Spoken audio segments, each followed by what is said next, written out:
కేసుల పాలనని ఈ కోడూరులో 10 సంవత్సరాలు జరిగింది.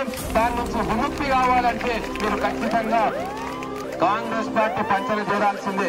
నేను కూడా హెచ్చరిక చేస్తా ఉన్నా, నేను సౌమ్యుండే, ఎవరి జోలికి పోను, కానీ ఇంకా గుండాగిరి దౌర్జన్యాలు చేస్తే మాత్రం ఖచ్చితంగా ఈ గ్రామంలో ఉన్న టీఆర్ఎస్ నాయకులు హెచ్చరిక చేస్తా ఉన్నా, మిమ్మల్ని పూజలు లెక్క పెట్టించేదాకా నేను నిద్రపోయి మీ పేరు మార్చుకోండి, ప్రేమతో మెలగండి, అందరితో కలిసిమెలిసి ఉండండి.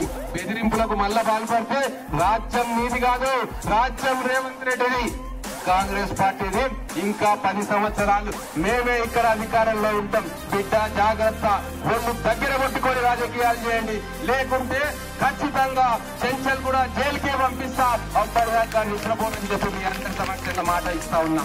కూడా మిగిలడు తప్పు చేసిన ప్రతి టీఆర్ఎస్ నాయకుడిని చట్ట ప్రకారం శిక్షించడానికి మన ముఖ్యమంత్రి గారు రెడీగా ఉన్నారు, ఆధారాలు స్వీకరిస్తున్నారు.